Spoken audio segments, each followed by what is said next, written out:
Today's guest on the winning teams is John Feloni. Now, John is the founder of an organization called Stock Squirrel. And he explains a little bit more about that. But he's also the author of a book called The Covenant Secret, which are the 7 master keys to wisdom and wealth. John has a long track record in business in Wall Street and as an investor and stockbroker. So he's got a wealth of experience and expertise to bring that. He talks about the 7 keys that are the keys to wisdom and wealth, which are evergreen, and they are principles that, upon which we can all build our businesses. We talk about, why it is that some of these keys are in some ways so obvious, but they get missed and get passed over. Why is it that we know that people are at the foundation of our business, but sometimes we get hung up on process and structure and forget about the people? But we also talk about the entrepreneurial journey, both inside the corporate world and outside the corporate world, and what it takes to actually manage and lead the generation that is coming into the workforce right now. So lots of topics, lots of interest, and really well worth listening to. If you enjoy the podcast, we'd delight if you'd go and give us a review on iTunes or Spotify or wherever you get your podcasts, because that's how we reach more people, and that's what we're trying to do. But in the meantime, sit back and enjoy the very interesting John Feloni.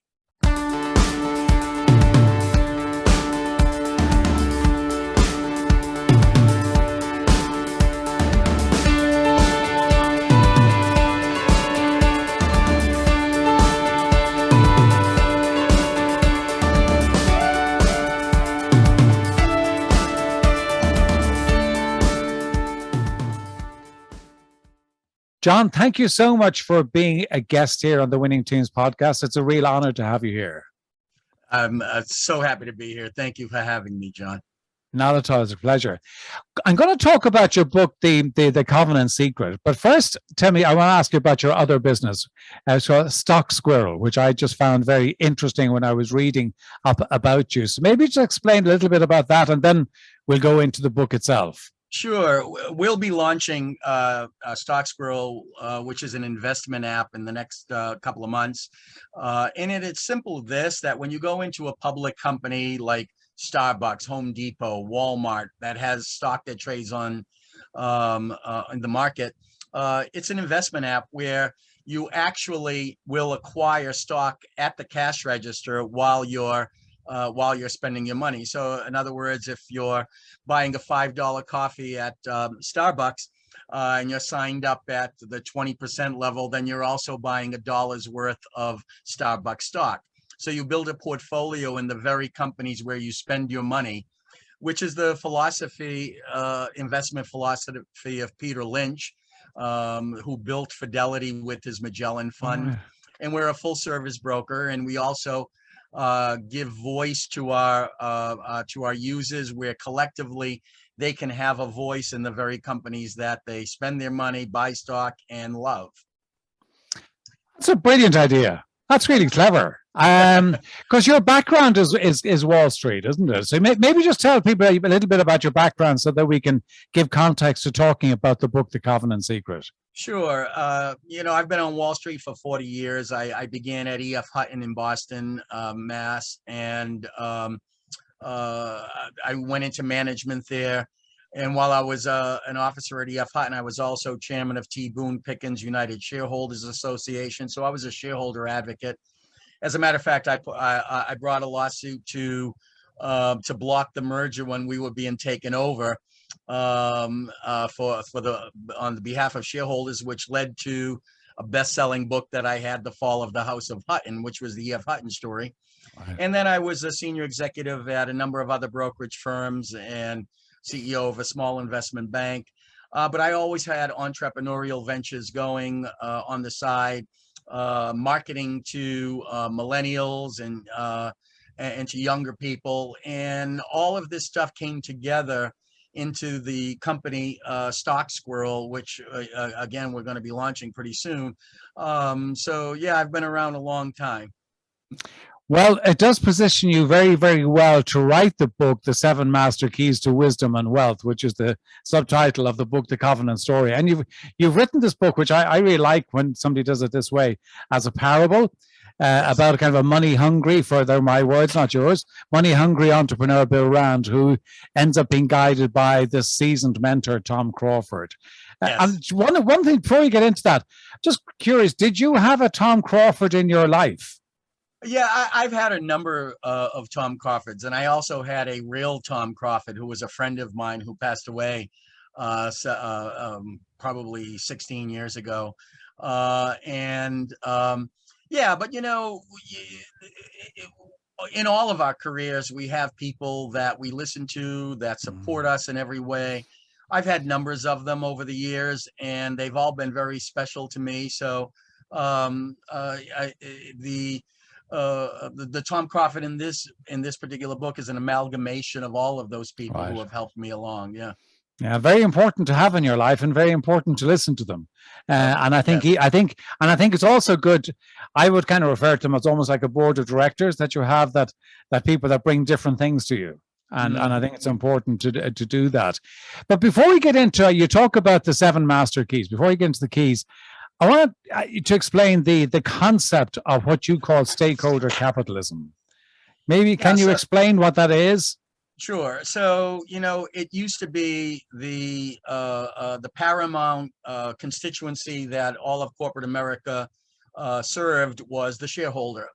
And the new buzzword in corporate America is stakeholder capitalism, where not only do you pay attention to the shareholder, but you pay attention to the other stakeholders. And those are employees, customers, vendors, partners, investors, the community where you operate, and even the planet which you operate in. So, the way I look at it is very simple. That in working for the shareholder, which you still must, obviously, is the scoreboard. But the job on the field, on how well you serve the shareholders, is going to be determined by how well you serve the stakeholders.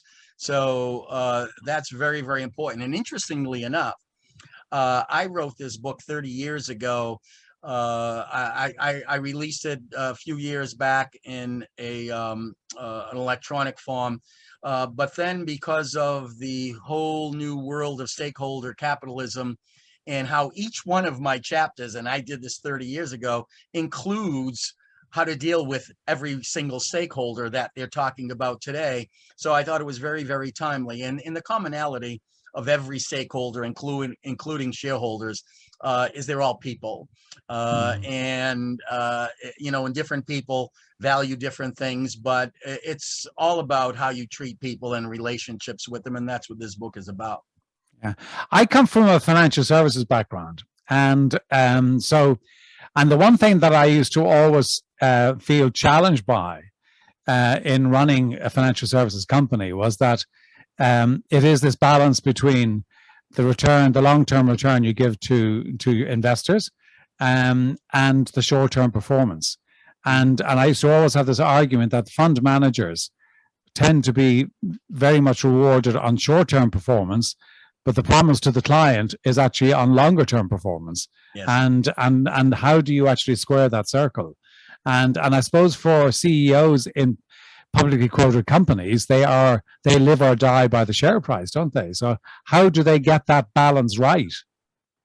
Well, it's interesting. I mean, if you were to ask the question of most business people, is business about money, or is it about people? A great deal of them will say it's about money, obviously, and so I answer that question very, very simply. Even if in fact that is the case, the only way you can get money via either an investor or a customer or a partner is through people. So ultimately, the bottom line is always people and the relationships we build with them that ultimately lead to money. So going back to the book, as I said, The Confident Seeker, the seven master keys to wisdom and wealth. So it's not just about wealth, it's about wisdom and wealth. What are the seven keys? So I'll go through them really quickly. For number one is for sustained relationship success. Do and say to others what you would have done or said to you, and do not say or do to others what you do not like having said or done to you. And it's basically the golden rule. We come from, like you say, the investment world. It's the golden rule there is he who has the gold rules. But the golden rule is, and that's one of the things in this book, by the way, is the 7 principles are all based upon universal principles that work, and I put them together in that regard. So the first one being the golden rule, obviously. The second one is that for which you show gratitude increases. Gratitude is very, very powerful, and it's a universal law that which we pay attention to expands. So if we're constantly showing gratitude for certain things in our lives, and they could be the smallest, those issues, that being whatever you're spending attention on, will expand. Meister Eckhart, the great mystic, said, if the only prayer you ever say in your entire life is thank you, it will be enough. And Plato said, a grateful mind is a great mind, which eventually attracts to itself great things. So the second principle is gratitude, and to pay attention, to be thankful of the things that you have in your life. Number 3 is to serve people optimally, discover what they value. I found it very interesting that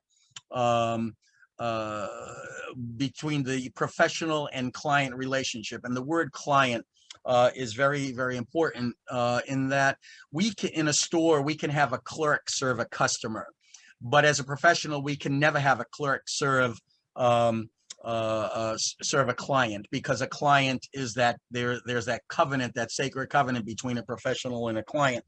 And what we have to do is, and again, I take it in each chapter of this book, whether you're a customer or an investor or an employee, you've got to find out what each of those constituencies value and work on delivering it.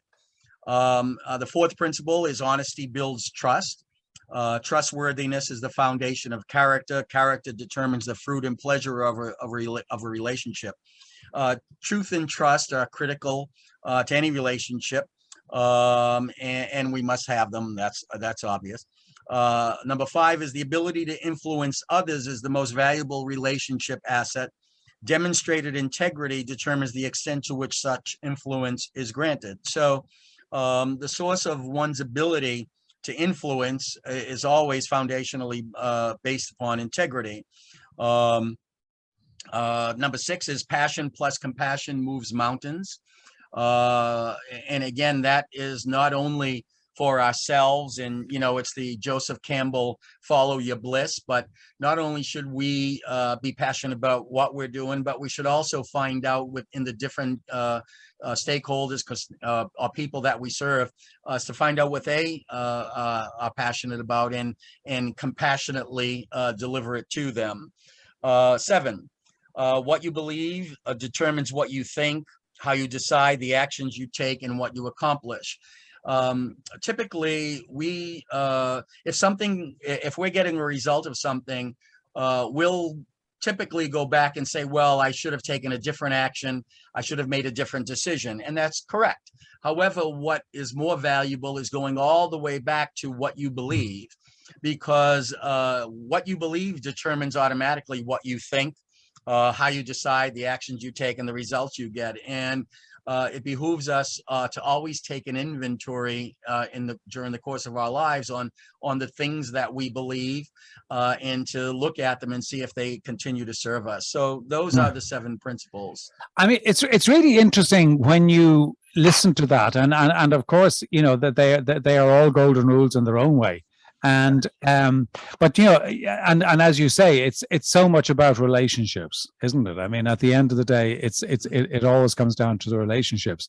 The thing that I find curious, though, John, is that when you're actually working in organizations, we sometimes lose sight of the fact that it's about people. It's not about process. It's not about structure. It's not about all the other things. It is about the people. Why is it, do you think, that we so often lose sight of that very fundamental thing that it is about relationships?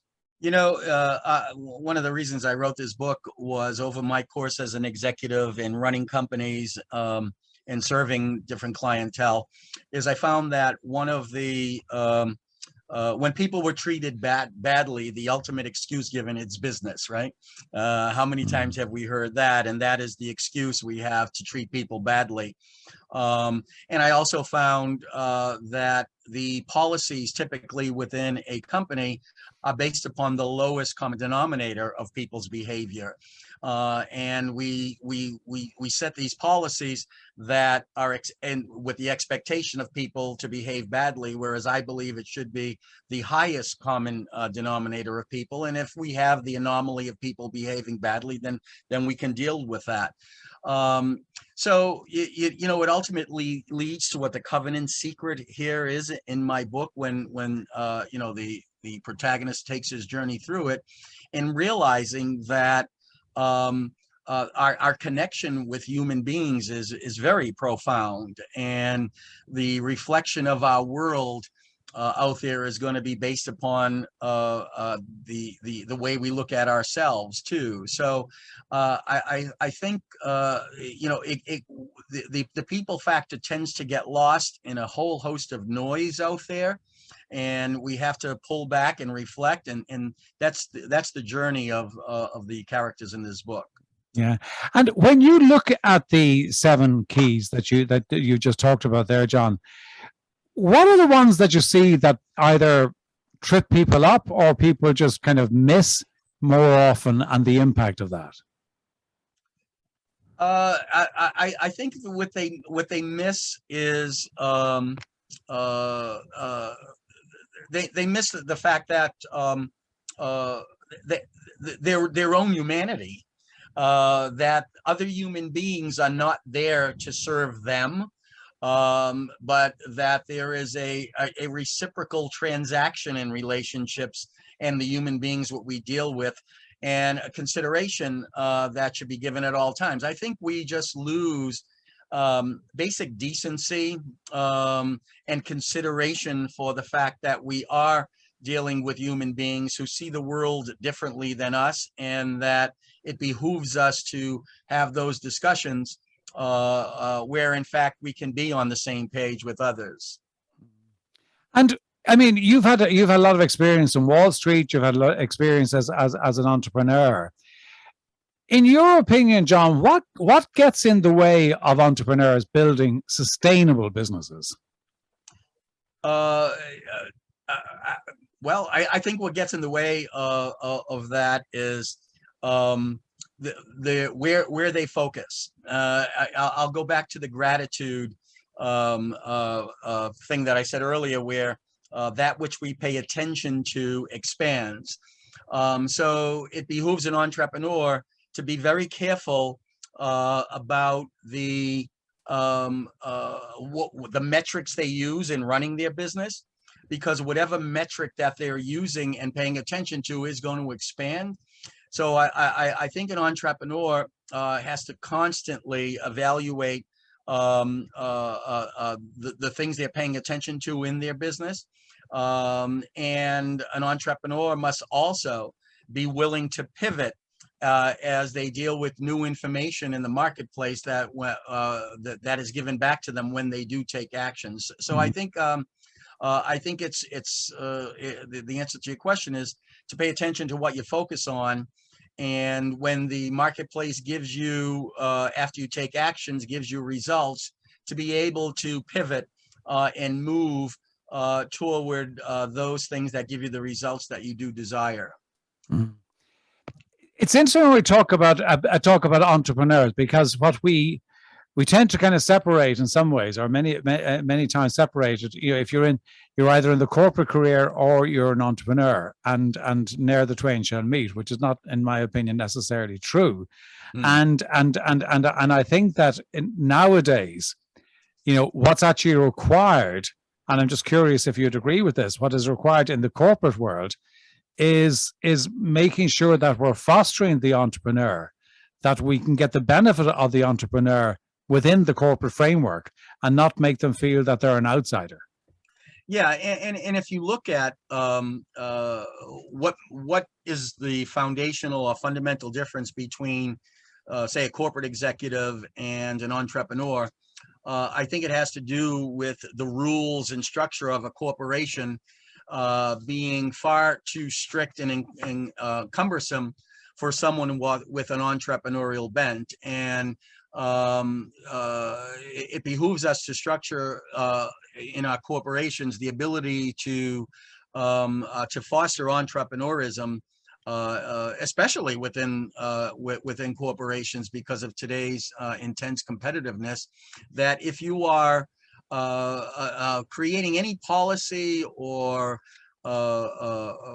system that inhibits the ability of people to behave entrepreneurially, you are going to damage your company and you're going to fall behind.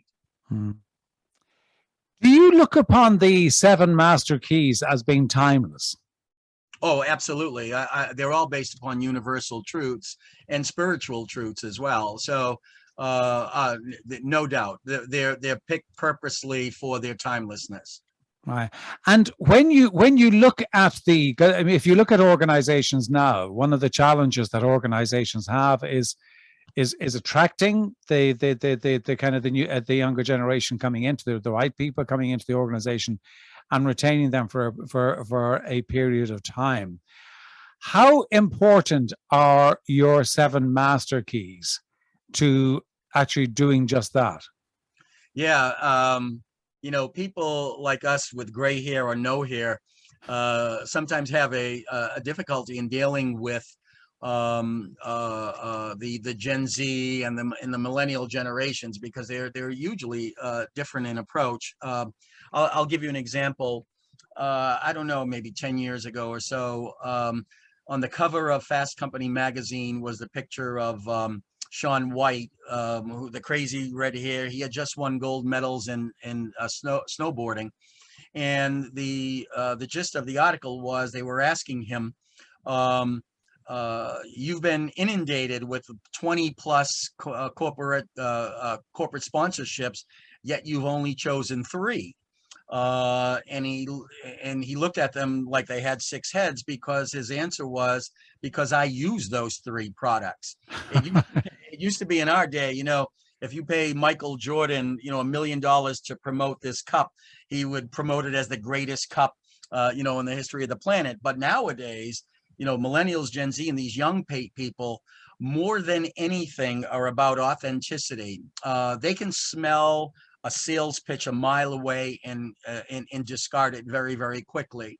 So I think the primary thing that these young people are doing is they want authenticity. And the other thing that is distinctly different about them is they don't want to work just for a job. They want to have an impact in the world in which they live. So they take very seriously the job that you're giving them, and that if the results can really have value and if they can grow along with it, it's really unique in dealing with the younger people of today. But once you find out the key things that they want, which are distinctly different than the older generation, who just really wants to have a good job. They'll work hard and do it, make money. But the younger people today don't care about that. Money falls really low on the goals and the things that they want to accomplish in their lives.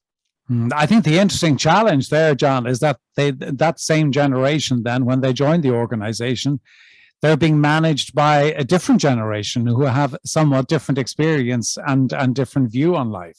And I think therein lies a challenge in terms of developing the leaders to lead that generation. God, that is so true, especially, when you're launching businesses that serve that generation.